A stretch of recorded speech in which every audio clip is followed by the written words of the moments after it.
বান্দারে তোর বাড়িতে মেহমান আসছে, গভীর রাত, নতুন জামাই আসছে। নতুন জামাই এলে মুরগি খাওয়ান লাগে, খাসির গোস্ত, গরুর গোস্ত লাগে। দোকানপাট সব বন্ধ, কিন্তু মেহমানদারি না করলে ইজ্জত থাকে না। মেয়েকে খোটা দেবে বারবার শ্বশুর বাড়ির লোকজন। তোর বাড়িতে একটা মাত্র মুরগি আছে, বাচ্চাওয়ালা মুরগি। তোর বউ ডাক দিয়া বলল, স্বামীর ইজ্জতের ব্যাপার, কিচ্ছু করার নাই। বাচ্চাগুলো রেখে মুরগিটা জবাব দিয়া রান্না করে মজা করে খাওয়াইলি। সকালবেলা যখন মুরগির খোপটা ছেড়ে দিলি, একদল বাচ্চা ডান দিকে দৌড় দেয়, একদল বাম দিকে দৌড় দেয়, আর টেউ টেউ করে মা মা বলে ডাকে। আমি বলি, ওরে বান্দা, তবু আমি বেজার না, এগুলো তো তোদের জন্যই বানাইছি রে বান্দা। খাইয়া লইয়া আমি আল্লাহর ইবাদত কর, নাফরমানি করিস না, কুফরি করিস না। বান্দারে তোর খেদমতের যা যা দরকার আমি আল্লাহ দিয়া দিলাম। বান্দারে গরুটা দিয়া হাল চাষ করাও, কোরমা পোলার ভাগও দাও না, ধান চাউলের ভাগও দাও না। গরুটা যেখানে বান্ধ সেখানেই খায়, সেখানেই প্রসাব করে, পায়খানা করে, সেখানেই ঘুমায়। নিজে ঘুমাও খাট পালঙ্কে, কত জাজিম কম্বল দিয়া মশারি টানাইয়া ঘুমাও। গরুটার মশারি নাই, শীতেও যা অবস্থা, গরমেও অবস্থা, সারা রাত ঘুমাইতে পারে না। দিকে গরুর বাছুরটা সারা রাত বান্দা। যে কোনো প্রজাতির, চার পায়ওয়ালা প্রজাতির যত বাচ্চা আছে, রাইতে খিদা লাগে। গভীর রাইতে বাছুরটা ডাক দিছে, মাগো আমার ক্ষুধা লাগছে, দুধ দাও। গরুটা ডাক দিয়া বলে, ওরে বাছুর, বনি আদম সকালে নেবে, তারপরে যা থাকবে খাবি। আল্লাহ বানাইছেন বনি আদমের খেদমতের জন্যে। সকালবেলা বান্দা বাছুরটা ছেড়ে দিলি, বাছুরটা লাফাইতে লাফাইতে আনন্দে গিয়া মায়ের ওলানের বোটা যখন মুখে নেয়, সঙ্গে সঙ্গে বোটার থেকে মুখটা সরাইয়া দেশ, আবার আর এক বোটায় আবার সরাইয়া দেশ। বাছুরটারে খাইতেও দিলি না, পানাইয়া বাছুরটা খুঁটির সাথে বেঁধে দুধ সব টেনে টেনে নামাইয়া। আবার যখন বাছুরটা ছেড়ে দিলি, বাছুরটা লাফাইতে লাফাইতে আবার গিয়া ওলানে মুখ দেয়, এবার বোটায় টান দেয়, দুধ নাই। তাকাইয়া দেখবেন বাছুরটা তখন মায়ের ওলানের মধ্যে জোরে জোরে গুতা মারে দুধ বের করার জন্যে। এরপরেও যখন দুধ পায় না, দেখবেন বাছুরটা গিয়া মায়ের মুখের সঙ্গে মুখটা ঘষে। সাহেবে হায়াতুল হায়ান লেখেন, ওই বাছুরটা মায়ের কাছে নালিশ দেয়, মাগো রাত্রে বললা দুধ পাবো, এখন তো দুধ নাই, আমার ক্ষুধা লাগছে, কি খাবো রে মা। লক্ষ্য করে দেখবেন ওই গরুটা তখন বাছুরটার কপালে চাটে, ঘাড়ে চাটে, পিঠে চাটে। সাহেবে হায়াতুল হায়ান লেখেন, ওই গরুটা তখন বাছুরটারে সান্ত্বনা দিয়া বলে, রে বাছুর, রাগ করিস না, এদের খেদমতের জন্যই আল্লাহ আমাদের পাঠাইছেন, না শক্তি তো এদের চেয়ে আমাদের কম না। তুই কি দেখোস না আমার কাঁধের মধ্যে ঘা? আমার মালিক আমাকে জমিনের মধ্যে নিয়া কাঁধের মধ্যে জোয়াল চাপাইয়া, লাঙল বেঁধে লাঙলের কুটি শক্ত মাটির মধ্যে ঢুকাইয়া আমার ল্যাঞ্জায় নাড়া দেয়। আমি হাঁটতে গিয়া আমার ওই শক্ত মাটির মধ্যে লাঙলের কুটি থাকার কারণে ওই জোয়াল আমার ঘায়ের মধ্যে ঘষা লেগে কলিজা পর্যন্ত ব্যথা হয়ে যায়। আমি যখন দাঁড়াই, সঙ্গে সঙ্গে বড় লাঠি দিয়া বাড়ি দিয়া চামড়া উঠাইয়া ফেলে। ওরে বাছুর, আমি চাইলে একটা গুতা দিয়া মালিক ওই জায়গায় শেষ করে দিতে পারতাম, কিন্তু আল্লাহর হুকুম। আল্লাহ বলেন, ওরে বান্দা, এত দয়া করলাম, এত মায়া করলাম, এরপরও কাইফা তাকফুরুনা বিল্লাহ, কিভাবে কিভাবে আমি আল্লাহর সঙ্গে নাফরমানি করো অথচ কুনতুম আমওয়াতা তোমরা মৃত ছিলে নাম নিশানা ছিল না ফাআহইয়াকুম অতঃপর আমি আল্লাহ তোমাদের জীবন দিলাম পরিপূর্ণ একটা জীবন ওরে বান্দা এই জীবনই শেষ না এই জীবনই শেষ না মনে রাখবা সুম্মা ইউমিতুকুম সুম্মা ইউহয়িকুম সুম্মা ইলাইহি তুরজাউন ওরে বান্দা এরপরে তোমাদের আবার মরা লাগবে ওই মরাটাই শেষ নয় সুম্মা ইউহয়িকুম আবার তোমাদের জীবিত করা হবে এই জীবিত হওয়াটাও শেষ নয় সুম্মা ইলাইহি তুরজাউন আল্লাহর কাঠগড়ার থেকে কিভাবে দুনিয়ার জীবনে আয় করছো কোথায় ব্যয় করছো যৌবন কোথায় খুয়াইলা পদ পদবী ক্ষমতা টাকা পয়সা কোথায় ব্যয় করলা নিজের সন্তান স্ত্রী কিভাবে পরিচালনা করছো নিজের বুদ্ধি মেধা শিক্ষা কোথায় খাটাইছো এর জবাব না দিয়া এক কদম নড়া যাবে না ওরে মুসলমান ইমানদার কিয়ামতের ময়দান বড় কঠিন এত কিছু চিন্তা যদি করো কাইফা তাকফুরুনা বিল্লাহ কিভাবে আল্লাহর সঙ্গে নাফরমানি করো কুফরি করো নিয়ামত পাওয়ার পরেও অকৃতজ্ঞ হও এই আয়াতের মধ্যে থেকে তিনটা জীবনের কথা বলেছিলাম মানুষের তিনটা জীবনের প্রমাণ পাওয়া যায় এক নম্বরে কুনতুম আমওয়াতা এই দুনিয়ায় আসার আগের জীবন যেই জীবনের নাম রুহু জগতের জীবন আলমে আরওয়াহ রুহু জগতের জীবন মানুষের এক নম্বর জীবন কোন জীবন কথা বলে না দুই নম্বরে ফাহইয়াকুম এই দুনিয়ার জীবন তিন নম্বরে সুম্মা ইউমিতুকুম সুম্মা ইউহয়িকুম সুম্মা ইলাইহি তুরজাউন তিন নম্বর জীবন দুনিয়ার পরবর্তী জীবন অর্থাৎ পরকালের জীবন কয়টা জীবন হলো এক নম্বরে রুহু জগৎ দুই নম্বরে দুনিয়া তিন নম্বরে পরকাল কয়টা জীবন হলো এক নম্বর জোরে দুই নম্বর তিন নম্বর এই তিনটা জীবনের মধ্যে বড় বড় দুইটা প্রশ্ন লুকায়িত আছে এক নাম্বার প্রশ্ন আল্লাহ আমাদেরকে রুহু জগৎ থেকে কেন দুনিয়ার জীবনে পাঠাইলেন এই প্রশ্নগুলো আমরা কখনো তালাশ করি না চিন্তাও করি না এক নাম্বার আল্লাহ রুহু জগৎ থেকে দুনিয়ার জীবনে কেন পাঠাইলেন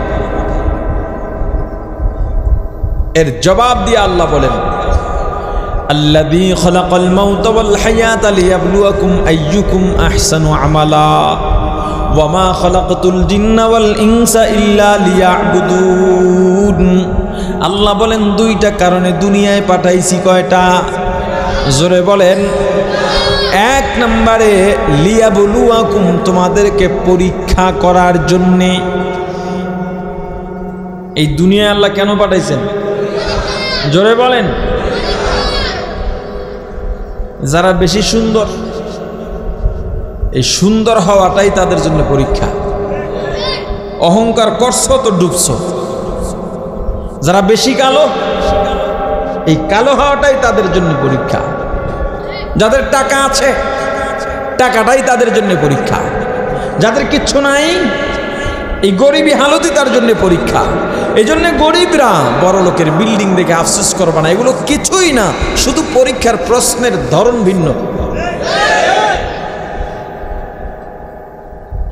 আলেমরে আল্লাহ আলেম বানাইছেন আলেম হওয়াটাই পরীক্ষা কিন্তু যে আলেম হয় না দিন জানে না এটা পরীক্ষা না এটা গজব এটা কথা জানে না তারে পরীক্ষার হলে ঢুকাইছেন 8-9 এসএসসির প্রশ্নপত্র দিয়ে কিছু বলতে পারবে তো তো পরীক্ষার্থী না এজন্য আল্লাহ বলেছেন ওয়ালানাবলুওয়ান্নাকুম বিশাইইম মিনাল খাউফি ওয়াল জু'i ওয়া নাকসিম মিনাল আমওয়ালি ওয়াল আনফুসি ওয়াত থামারাত আল্লাহ পরীক্ষা করবেনই করবেন তাকিদ দিয়া বলছেন কি দিয়া ভয় দেখাইয়া জলোচ্ছ্বাস ভূমিকম্প অত 15 বা 16 সালে এরকম মনে হয় জানুয়ারির কোনো 1 তারিখে ফজরের সময় একটা ভূমিকম্প হয়েছিল না? মাহফিল থেকে দূরে মাহফিল ছিল, এসে কেবল বসছি দেখি বিল্ডিং পড়ে যাবে। আমার 4 তলায় বাসা, চারিদিকে চিল্লাচিল্লি।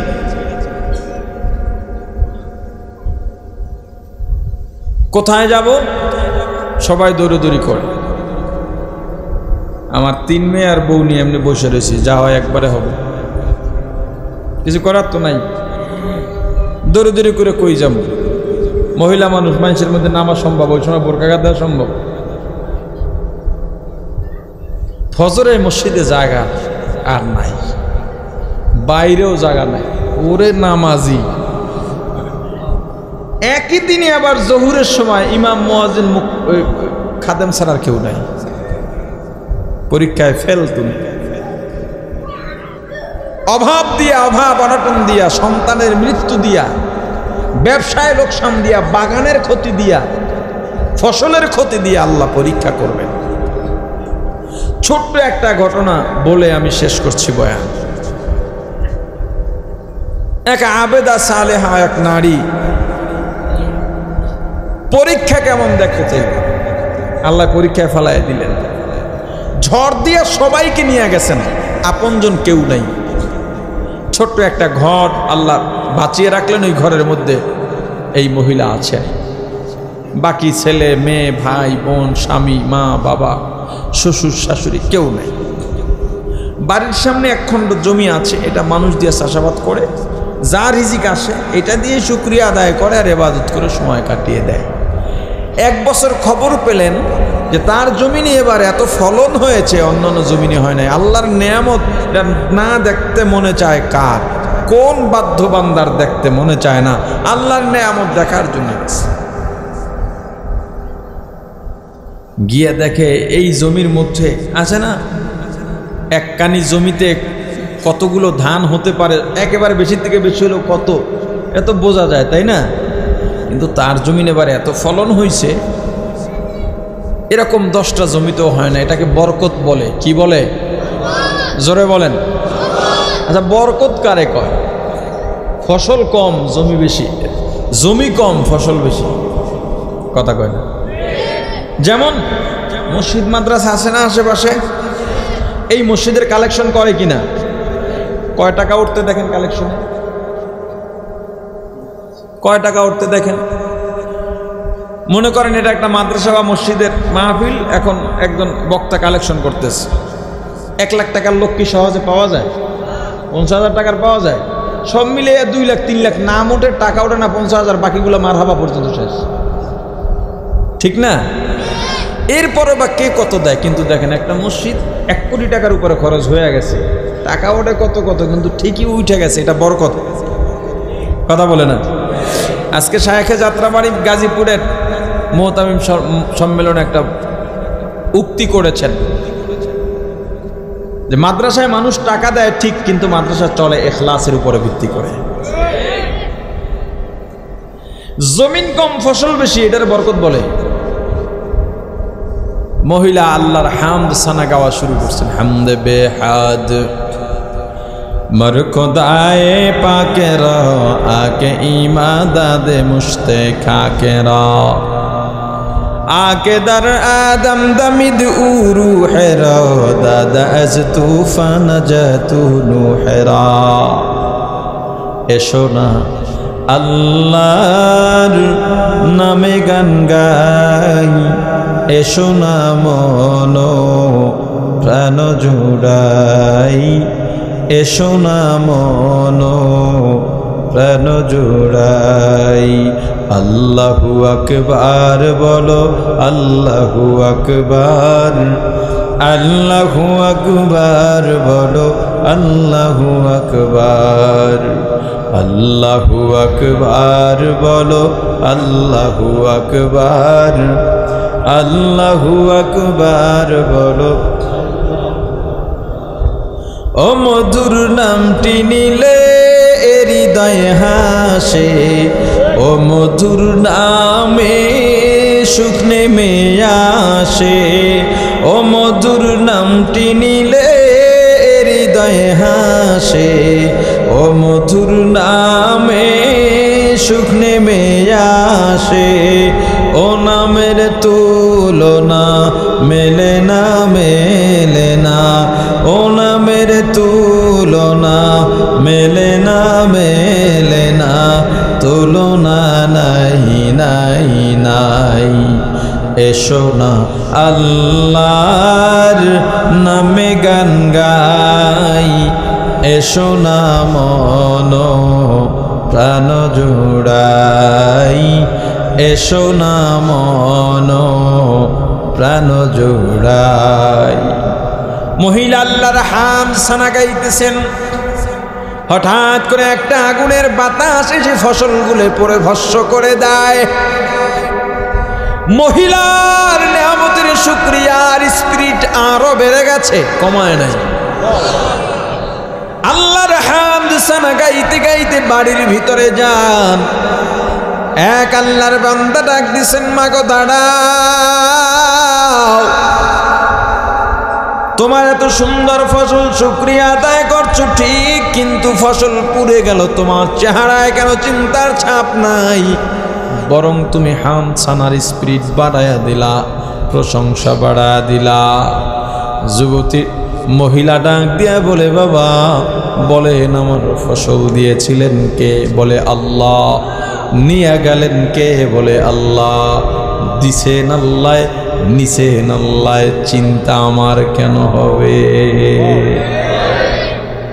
আল্লাহর বান্দা বা ডাক দিয়া বলে তাহলে আগামীকাল কি খাইবে চিন্তাও কি তোমার নাই মহিলা বার ডাক দিয়া বলে বাবা বলেন আমার রিজিকের মালিক কে বলে আল্লাহ আপনাদের রিজিকের মালিক কে এটা এই জায়গার কথা না এই জায়গার মিশা কথা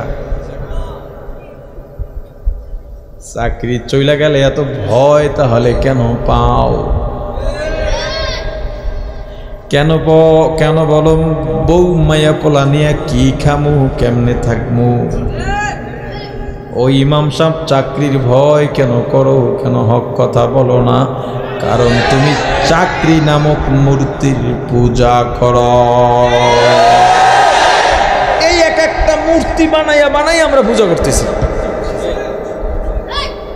এর বাইরে কিছু বুঝি না এই দেশে বহু পীর আছে পিরালি নামক মূর্তি বানাইয়া পূজা করে সে বলে আমি কোনো দল করি না মানুষ তাকে আরো ভালো জানে পীর যে তার আগে দল করা লাগবে ইমামের সবার আগে দল করা লাগবে আওয়ামী লীগ বিএনপি তবলিগ চরমনার কথা বলি না হকের দল করা লাগবে আমি মদ খোররেও বাহাবা দিলাম আমি মধু খোররেও বাহাবা দিলাম আমার চেয়ে বড় মুনাফিক আর কে আছে আমি হলাম দিনের রাখাল একজন পীর দিনের রাখাল একজন আলেম দিনের রাখাল পাহারাদার ইজারাদার না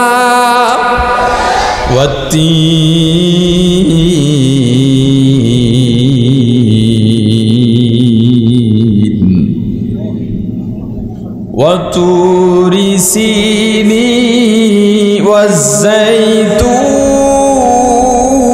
والزيتون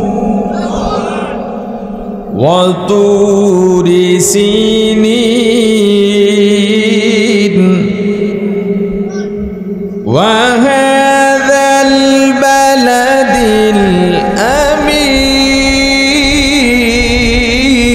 الأمين لقد خلقنا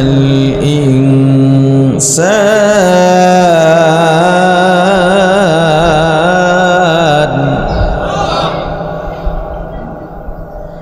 لقد خلقنا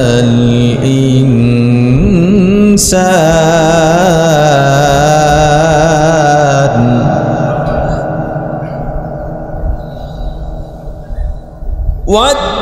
والتين والزيتون وطور سينين وهذا البلد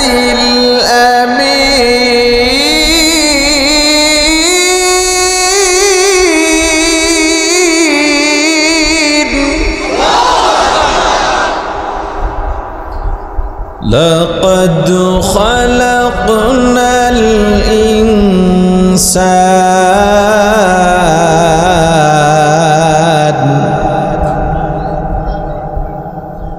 لقد خلقنا الإنسان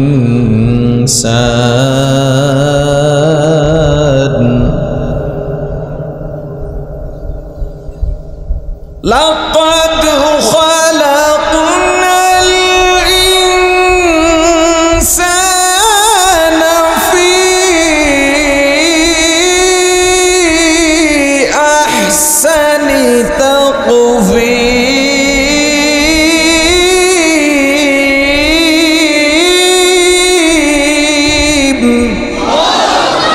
আল্লাহ চারটা কসম খায়া বলেন, মানুষ আমি তোকে সুন্দর করে বানাইছি, এত সুন্দর করে আর কাউকে বানাই নাই, মানুষ অনেক সুন্দর। আল্লাহ বলেন, বান্দা শুধু সুন্দর বনে এই ক্ষান্ত দিই নাই, ওরে বান্দা আমি আল্লাহ সম্মানের দিক দিয়েও তোদেরকে সবচেয়ে বেশি সম্মান দিছি। ওয়ালাকাদ কাররামনা বানি আদম, এত সম্মান দিছি হাতিও তোর বস মানে, এত সম্মান দিছি ঘোড়াও তোর বস মানে, এত সম্মান দিছি ওরে বান্দা এমনকি সিংহ বাঘও বস মানে, সাপও বস মানে। এত সম্মান আমি আল্লাহ দেওয়ার কারণে হাতির পিঠের উপরে ছোট একটা বাচ্চা পায়ের বৃদ্ধাঙ্গুল দিয়া কানের গোড়ায় খোসা দেয়, ওই খোসার হুকুমে হাতি কাজ করে। বান্দা শুধু সম্মান আর সুরত নয়, আমি আল্লাহ পরিপূর্ণ একটা জীবন দিয়েছি, এত সুন্দর পরিপূর্ণ জীবন আমি আল্লাহর কাউকে দিই নাই। পরিপূর্ণ জীবন কিভাবে হলো? পরিপূর্ণ জীবন মানেটা আসলে কি? আল্লাহ বলেন, ওরে বান্দা আমি আল্লাহ তোর জবানে ভাষা দিয়েছি, মনের অনুভূতি প্রকাশ করার জন্যে ভাষা দিয়েছি। এই যে কথা শুরু হয় আর শেষ হয় না, মনের অনুভূতি প্রকাশ করতে থাকুরি বান্দা, শেষ হয় না, শেষ হয় না। কিন্তু দুইটা গরুকে কোনোদিন এক জায়গায় দাঁড়ায় কথা বলতে দেখছেন? দুইটা পাখি ঘন্টার পরে ঘন্টা কথা বলতে দেখছেন নি? আল্লাহ বলেন, ওরে বান্দা এত সুন্দর একটা জীবন দিলাম, গাভীর পেট থেকে যেই বাছুর হয় ওই বাছুরটা যদি ষাঁড় বাছুর হয় বড় হইয়া মায়ের পিঠেই ওঠে। আবার যেই বাবার জন্মে বাছুর হয়, বাছুরটা যদি বকনা বাছুর হয় ওই বাছুর হইলে বাবাই আবার মেয়ের পিঠে ওঠে। কুকুরগুলোরও একই অবস্থা। কিন্তু বান্দা আমি মানুষকে এত সুন্দর একটা জীবন ব্যবস্থা দিয়া দিলাম, যেই মেয়েটাকে একবার বিয়ে করবি আমি আল্লাহ ঘোষণা দিয়া দিলাম তোর বউয়ের জন্য সারা দুনিয়ার সব পুরুষগুলো হারাম হয়ে যায়।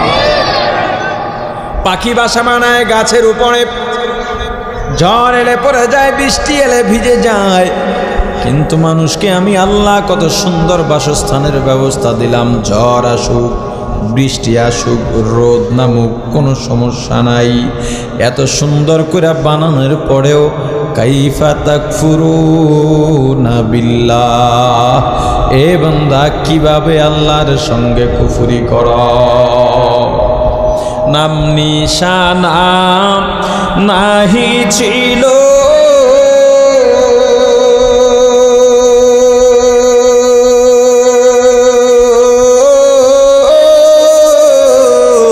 শিশু জীবন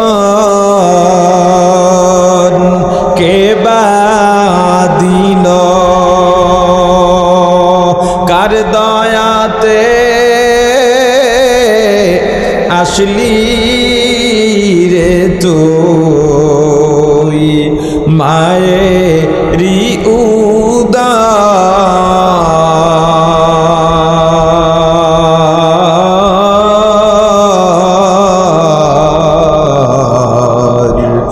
না মানলি ফরমান রে তুই না মানলি কুরআন শিশু ছিলি জওয়ান হইলি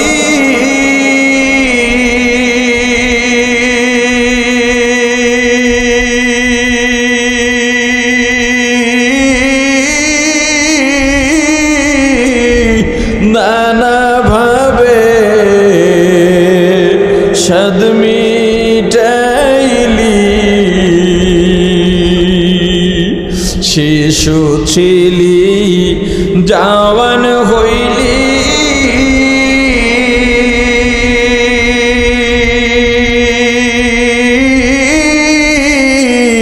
নানা ভাবে সাদ মিটাইলি আল্লাহ রাসূল ভুলে রইলি আসিয়া ভুবন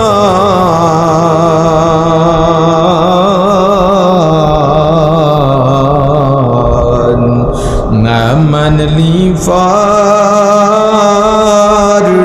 মান রে তুই না মানলি কুরআন যতই কর বাহাদুরি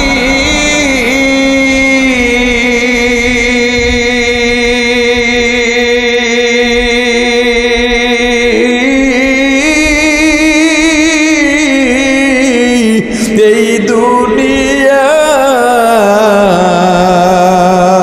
নয় তোর বাড়ি যেতে হবে সবই ছাড়ি কবর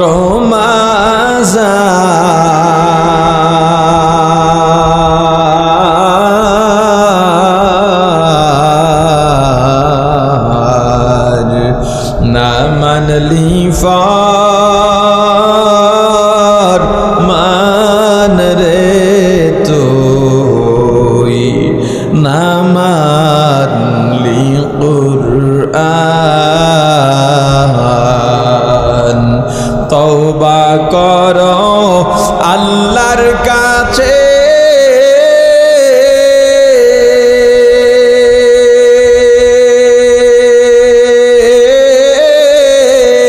তওবার দরজা খোলা আছে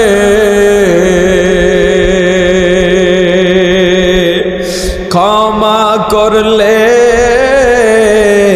করতে পারে দয়া করলে করতে পারে তিনি যে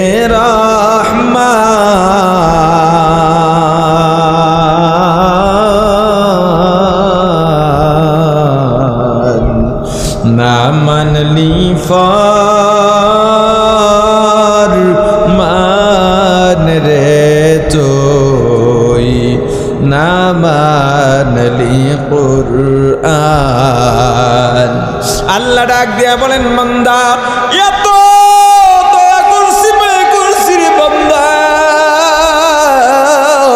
যখন মায়ের গর্ভে তুই গেলি রে বান্দা তোর মায়ের গর্ভের বয়স ৮-৯ মাস হয়ে গেছে তোর মা হাঁটতে পারে না চলতে পারে না একটু যদি হোঁচট খেয়ে পড়ে যাইত পেটের মধ্যেই তোর মাথা তেতলায় যাইতে পারতো হাত পা ভেঙে যাইতে পারতো একবারও হোঁচট খেয়ে পড়ে নাই কারণ কি জানো বান্দা তোর মাকে পাহারা দিয়েছি আমি আল্লাহ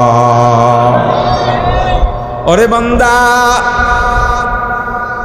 তুই যখন দুনিয়ার মধ্যে আসতে শুরু করলি তোর মায়ের এমন ব্যথা শুরু হয়ে গেছে তোর মা বাঁচবে না আসমান সমান ওজন তোর মায়ের মাথার উপর চিকিৎসা বিজ্ঞানীরা বলে একজন মানুষ যন্ত্রণা সহ্য করতে পারে 42 থেকে 43 সর্বোচ্চ 45 ডিগ্রি এর বেশি 1 ডিগ্রি যন্ত্রণা যদি হয় ওই মানুষটা আর বাঁচতে পারে না কিন্তু একজন মা যখন সন্তান প্রসব করেন ওই মায়ের যন্ত্রণার ডিগ্রি থাকে 52 থেকে 54 এরপর ওই মানুষটা বাঁচতে পারে না। আল্লাহ ডাক দিয়া বলেন, বান্দা আমি আল্লাহ তোর মাকে বাঁচাইয়া রাখছি তোর খেদমতের জন্যে, কারণ তোকে তোর মায়ের চাইতে ভালোভাবে আর কেউ লালন পালন করতে পারবে না। বান্দারে দুনিয়াতে আসছিস কান্না ছাড়া ভাষা নাই, ক্ষুধা লাগলেও কাঁদো, মশায় কামড়াইলেও কাঁদো, ব্যথা পাইলেও কাঁদো। কখন কিসের জন্যে কাঁদো তোর ভাই বলতে পারে না, বোন বলতে পারে না, তোর খালা বলতে পারে না, ফুফু বলতে পারে না, তোর মামা বলতে পারে না, চাচাও বলতে পারে না, এমন কি তোর বাবাও বলতে পারে না। কিন্তু কখন কিসের জন্যে কাঁদিস রে বান্দা, সঙ্গে সঙ্গে তোর মা বুঝতে পারে এটা তোর মায়ের কারামতি নয়। যদি তোর মা বুঝতে না পারে তাহলে তো তুই বাঁচবি না, মরেই যাবি। আমি আল্লাহ তোর উপরে দয়া করে মায়া করে তোর মায়ের মধ্যে একটা সেন্সর লাগাইয়া দিছি। ওরে বান্দা তুই যখন ক্ষুধার জন্যে কান্না করিস তোর মায়ের সেন্সরে ধরা পড়ে যায়। এত দয়া করছি, এত মায়া করছি রে বান্দা। বেশি গরম খাইতে পারো না, বেশি ঠান্ডাও খাইতে পারো না। আমি আল্লাহ তোর মায়ের বুকের মধ্যে এত সুস্বাদু এত সুন্দর খাবারের ব্যবস্থা করলাম, বেশি ঠান্ডাও না বেশি গরমও না, একেবারে স্বাস্থ্যকর। বান্দারে আস্তে আস্তে তোর মারি শক্ত বানাইলাম, তোর মুখে আমি আল্লাহ দাঁত দিলাম, কোনো ডাক্তার দাঁত দিতে পারে না, দুনিয়ার কোনো ক্ষমতাওয়ালা তোকে কথাও শিখাইতে পারে না। বান্দারে আমি আল্লাহ তোর জবানে কথা দিয়ে দিলাম। ওরে বান্দা আস্তে আস্তে বড় হইতে লাগলি, হাড্ডি বড় হাড্ডি শক্ত বানায় দিলাম, যৌবন দিলাম। যখনই যৌবন পাইলি তখনই আমি আল্লাহকে ভুললি। বান্দারে তোর এক পদের খাবার প্রয়োজন হয়, আমি আল্লাহ কোটি রকম খাবার দিয়ে দিছি। ওরে বান্দা সারাদিন কাজ করো ক্লান্ত হয়ে যাস, আমি আল্লাহ রাত্র দিলাম ঘুমানোর জন্য, বিশ্রামের জন্য, অথচ আমি আল্লাহ লা তাখুযুহু সিনাতুন ওয়ালা নাওম, আমি আল্লাহকে ঘুমেও ধরে না, তন্দ্রায়ও ধরতে পারে না। কারণ বান্দা আমি যদি ঘুমাইয়া যাই আর গভীর রাতে উঠে তুই যদি আমি আল্লাহকে ডাক দিস, ডাকের জবাব কে দেবে বল? ওরে বান্দা কত দয়া করছি, কত মায়া করছি জানিস রে। বান্দারে তোর বাড়িতে মেহমান আসছে, গভীর রাত, নতুন জামাই আসছে, নতুন জামাই এলে মুরগি খাওয়ান লাগে, খাসির গোস্ত গরুর গোস্ত লাগে, দোকানপাট সব বন্ধ, কিন্তু মেহমানদারি না করলে ইজ্জত থাকে না। মেয়েকে খোটা দেবে বারবার শ্বশুর বাড়ির লোকজন, তোর বাড়িতে একটা মাত্র মুরগি আছে, বাচ্চাওয়ালা মুরগি। তোর বউ ডাক দিয়া বলল, স্বামীর ইজ্জতের ব্যাপার, কিচ্ছু করার নাই, বাচ্চাগুলো রেখে মুরগিটা জব দিয়া রান্না করে মজা করে খাওয়াইলি। সকালবেলা যখন মুরগির খোপটা ছেড়ে দিলি, একদল বাচ্চা ডান দিকে দৌড় দেয়, একদল বাম দিকে দৌড় দেয়, আর টেউ টেউ করে মা মা বলে ডাকে। আমি বলি, ওরে বান্দা তবু আমি বেজার না, এগুলো তো তোদের জন্যই বানাইছি রে বান্দা, খাইয়া লইয়া আমি আল্লাহর ইবাদত কর, নাফরমানি করিস না, কুফরি করিস না। বান্দারে তোর খেদমতের যা যা দরকার আমি আল্লাহ দিয়া দিলাম। বান্দারে গরুটা দিয়া হাল চাষ করাও, কোরমা পোলার ভাগও দেও না, ধান চাউলের ভাগও দেও না। গরুটা যেখানে বান্ধ সেখানেই খায়, সেখানেই প্রসাব করে, পায়খানা করে, সেখানেই ঘুমায়। নিজে ঘুমাও খাট পালঙ্কে, কত জাজিম কম্বল দিয়া মশারি টানাইয়া ঘুমাও, গরুটার মশারি নাই, শীতেও যা অবস্থা, গরমেও অবস্থা, সারা রাত ঘুমাইতে পারেন। এদিকে গরুর বাছুরটা সারা রাত বান্দা যে কোনো প্রজাতির চার পায়ওয়ালা প্রজাতির যত বাচ্চা আছে রাইতে খিদা লাগে, গভীর রাইতে বাছুরটা ডাক দিছে, মাগো আমার ক্ষুধা লাগছে, দুধ দাও। গরুটা ডাক দিয়া বলে, ওরে বাছুর, বনি আদম সকালে নেবে, তারপরে যা থাকবে খাবি। আল্লাহ বানাইছেন বনি আদমের খেদমতের জন্যে। সকালবেলা বান্দা বাছুরটা ছেড়ে দিলি, বাছুরটা লাফাইতে লাফাইতে আনন্দে গিয়া মায়ের ওলানের বোটা যখন মুখে নেয়, সঙ্গে সঙ্গে বোটার থেকে মুখটা সরাইয়া দেশ, আবার আর এক বোটায় আবার সরাইয়া দেশ। বাছুরটারে খাইতেও দিলি না, পানাইয়া বাছুরটা খুঁটির সাথে বেঁধে দুধ সব টেনে টেনে নামাইয়া, আবার যখন বাছুরটা ছেড়ে দিলি, বাছুরটা লাফাইতে লাফাইতে আবার গিয়া ওলানে মুখ দেয়, এবার বোটায় টান দেয়, দুধ নাই।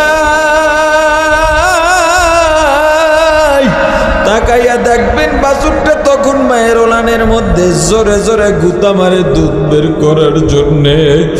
এরপরেও যখন দুধ পায় না, দেখবেন বাছুরটা গিয়া মায়ের মুখের সঙ্গে মুখটা ঘষে।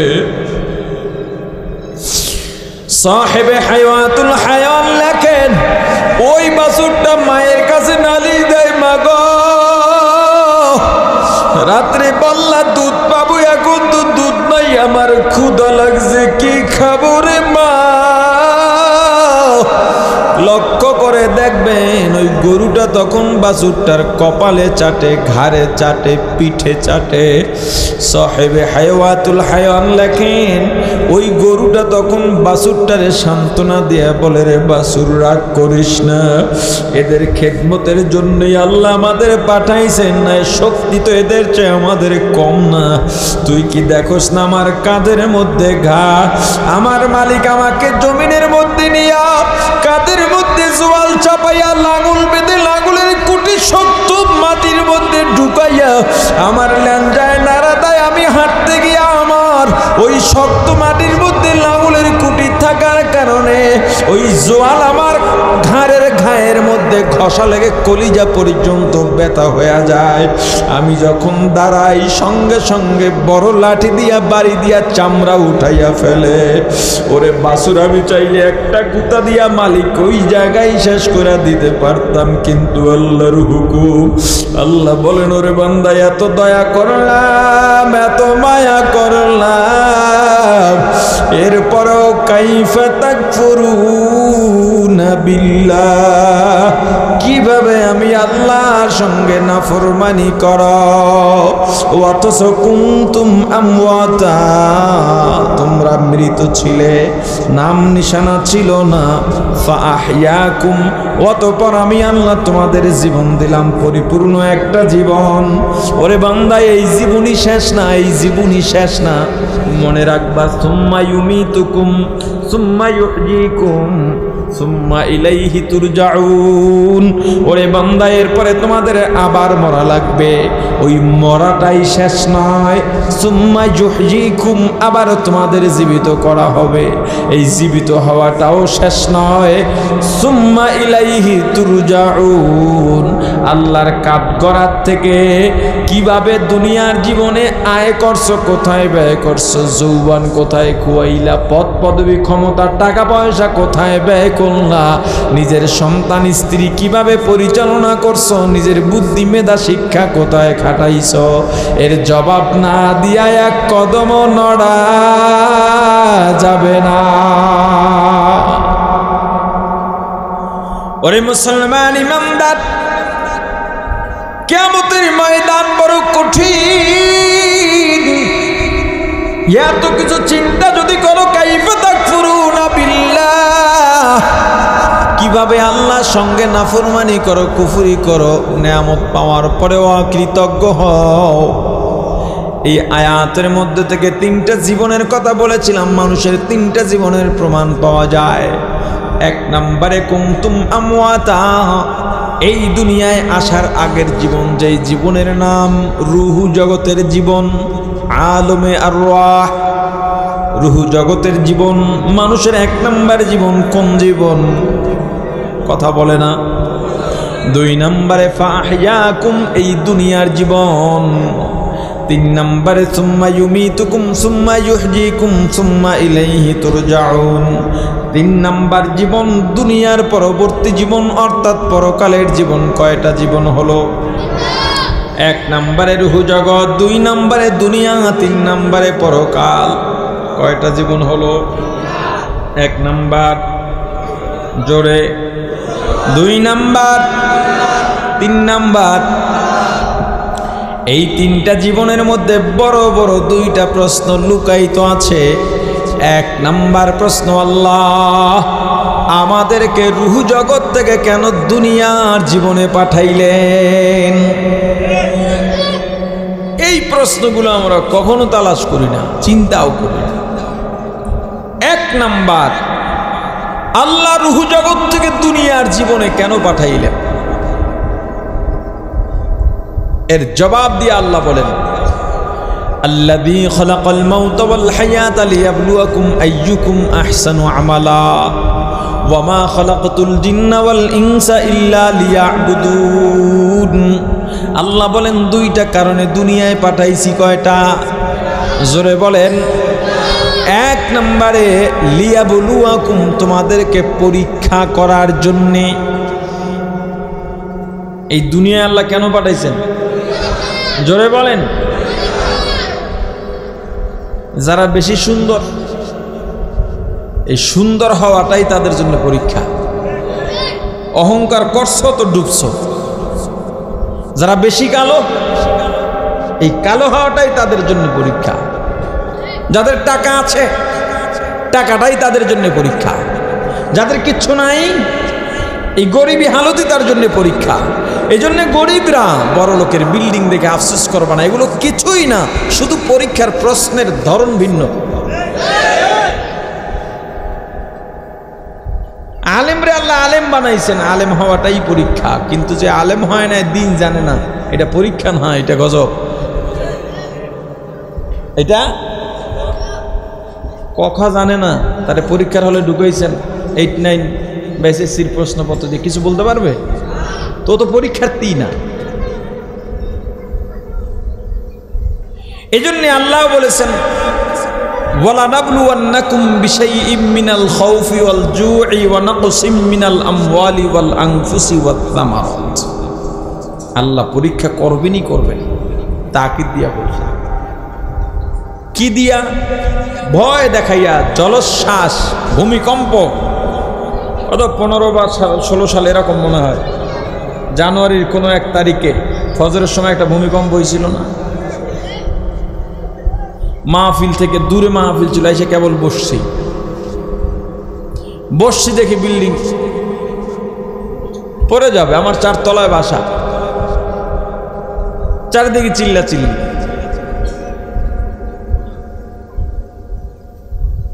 কোথায় যাব? সবাই দৌড়দৌড়ি করে। আমার 3 মেয়ে আর বউ নিয়ে এমনি বসে রয়েছি, যা হয় একবারে হবে, কিছু করার তো নাই। দৌড়দৌড়ি করে কই যাব? মহিলা মানুষ, মানুষের মধ্যে নামা সম্ভব, ওই সময় বোরকা গাদা সম্ভব। ফজরে মসজিদে জায়গা আর নাই, বাইরেও জায়গা নাই, ওরে নামাজি। একই দিনে আবার জহুরের সময় ইমাম মুয়াজ্জিন খাদেম ছাড়ার কেউ নাই। পরীক্ষায় ফেল তুমি।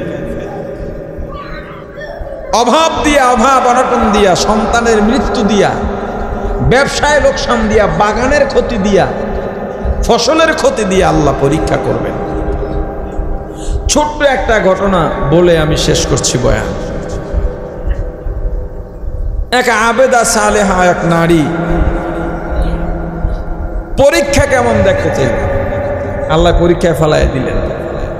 ঝড় দিয়ে সবাইকে নিয়ে গেছেন, আপনজন কেউ নাই। ছোট্ট একটা ঘর আল্লাহ বাঁচিয়ে রাখলেন, ওই ঘরের মধ্যে এই মহিলা আছেন। বাকি ছেলে মেয়ে, ভাই বোন, স্বামী, মা বাবা, শ্বশুর শাশুড়ি কেউ নেই। বাড়ির সামনে 1 খণ্ড জমি আছে, এটা মানুষ দিয়ে চাষাবাদ করে, যার রিজিক আসে এটা দিয়ে শুকরিয়া আদায় করে আর ইবাদত করে সময় কাটিয়ে দেয়। 1 বছর খবর পেলেন যে তার জমিনে এবার এত ফলন হয়েছে, অন্যান্য জমিনে হয় নাই। আল্লাহর নেয়ামত না দেখতে মনে চায় কার? কোন বাধ্য বান্দার দেখতে মনে চায় না? আল্লাহর নেয়ামত দেখার জন্য গিয়ে দেখে এই জমির মধ্যে আছে না, একখানি জমিতে কতগুলো ধান হতে পারে, একেবারে বেশির থেকে বেশি হলেও কত, এত বোঝা যায়, তাই না? কিন্তু তার জমিনে এবার এত ফলন হয়েছে, এরকম 10টা জমিতেও হয় না। এটাকে বরকত বলে। কি বলে? জোরে বলেন। আচ্ছা, বরকত কারে কয়? ফসল কম জমি বেশি, জমি কম ফসল বেশি, কথা কয় না? যেমন মসজিদ মাদ্রাসা আছে না আশেপাশে, এই মসজিদের কালেকশন করে কিনা? কয় টাকা উঠতে দেখেন কালেকশনে? কয় টাকা উঠতে দেখেন? মনে করেন এটা একটা মাদ্রাসা বা মসজিদের মাহফিল, এখন একজন বক্তা কালেকশন করতেছে, 1 লাখ টাকার লোক কি সহজে পাওয়া যায়? 50,000 টাকার পাওয়া যায়? সব মিলে 2 লাখ 3 লাখ নাম ওঠে, টাকা ওঠে না 50,000, বাকিগুলো মারহাবা পর্যন্ত শেষ, ঠিক না? এরপরে বা কে কত দেয়? কিন্তু দেখেন একটা মসজিদ 1 কোটি টাকার উপরে খরচ হয়ে গেছে, টাকা ওঠে কত কত, কিন্তু ঠিকই উঠে গেছে, এটা বরকত, কথা বলে না? আজকে শায়েখে যাত্রাবাড়ি গাজীপুরের মোহতামিম সম্মেলনে একটা উক্তি করেছেন যে মাদ্রাসায় মানুষ টাকা দেয় ঠিক, কিন্তু মাদ্রাসা চলে ইখলাসের উপরে ভিত্তি করে। জমিন কম ফসল বেশি, এটার বরকত বলে।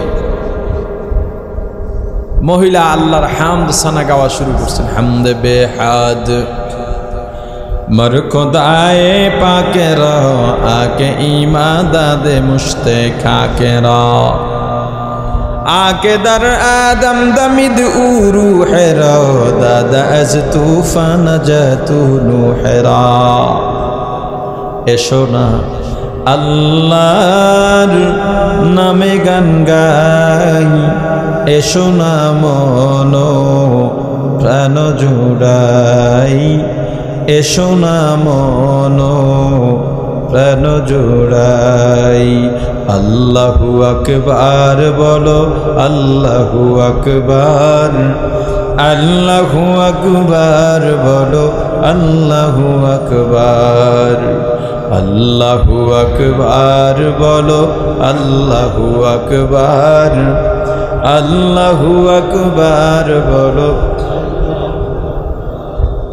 ও মধুর নামটি নিলে হৃদয় হাসে, ও মধুর নামে সুখ নেমে আসে, ও মধুর নামটি নিলে হৃদয় হাসে, ও মধুর নামে সুখ নেমে আসে, ও নামের তুলনা মেলে না, মেলে না, ও নামের তুলনা মেলে না, মেলে না, তুলনা নাই নাই নাই। এসো না আল্লাহর নামে গান গাই, এসো না মন প্রাণ জোড়াই, এসো না মন প্রাণ জোড়াই। মহিলা আল্লাহর হামদ সানা গাইতেছেন, হঠাৎ করে একটা আগুনের বাতাস এসে ফসলগুলো পরে ভস্ম করে দেয়। মহিলার নেয়ামতের শুকরিয়ার স্পিরিট আরো বেড়ে গেছে, কমায় নাই।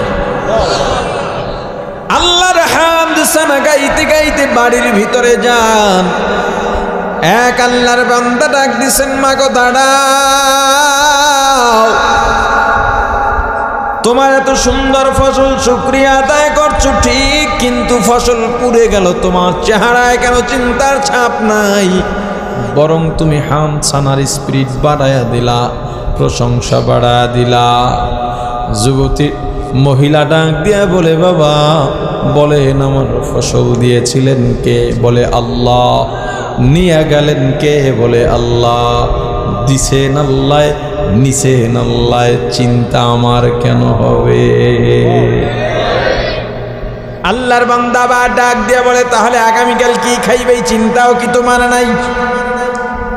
মহিলা বার ডাক দিয়া বলে, বাবা বলেন। আমার রিজিকের মালিক কে? বলে আল্লাহ। আপনাদের রিজিকের মালিক কে? এটা এই জায়গার কথা না এই জায়গার মিশা কথা? চাকরি চইলা গেলে এত ভয় তাহলে কেন পাও? কেন বলো? বউ মায়া পোলা নিয়ে কি খামু, কেমনে থাকমু? ও ইমাম সাহেব চাকরির ভয় কেন করো? কেন হক কথা বলো না? কারণ তুমি চাকরি নামক মূর্তির পূজা করো। এই এক একটা মূর্তি বানাইয়া আমরা পূজা করতেছি, এর বাইরে কিছু বুঝি না। এই দেশে বহু পীর আছে, পিরালি নামক মূর্তি বানাইয়া পূজা করে।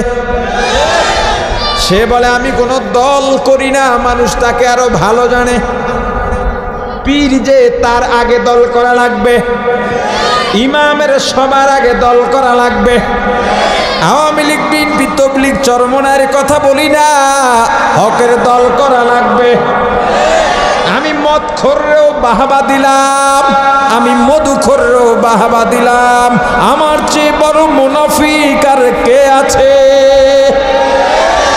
আমি হলাম দিনের রাখাল, একজন পীর দিনের রাখাল, একজন আলেম দিনের রাখাল, পাহারাদার, ইজারাদার না। কি বলছি? পাহারাদার কি না? কোন পথে তুমি যাইবা আমি বলবো। আমি যদি বলি আমি কোনো দলে নাই, সবার সাথে আছি, তার মানে এখন যদি কোনো ব্যক্তি, সে নেতা হোক, সে যদি ধনী হোক, উনি অন্যায় করলে আমি কিছু বলি না, কিল খাওয়ার ডরে। মুনাফিক। এই একটা মূর্তি বানায় আর এটার পূজা করে। ইমাম হক কথা বলে না কেন? ইমাম নামক মূর্তির পূজা করে। আমি বয়ানে এলাম, বড় বক্তা, বড় ওয়াইজ, হাজার হাজার মানুষ আসে নাম শুনে। আমার ভাবের ঠেলায় আশপাশের মানুষ আর বাঁচতে পারে না। আমিও হক কথা বলি না, কারণ আমি জানি আমি তো সর্বজনীন। আমি যদি হক কথা বলি তাহলে এক দলের বিরুদ্ধে যায়, ওই দল আমার বিপক্ষে বলবে, ফেসবুকে লিখবে, মামলাও হতে পারে। আমি ওয়াজ নামক মূর্তি পুজো।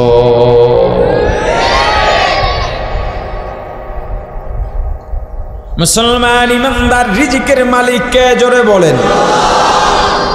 আল্লাহ রিজিক কাইরা নিয়েও তোমাকে পরীক্ষা করতে পারেন।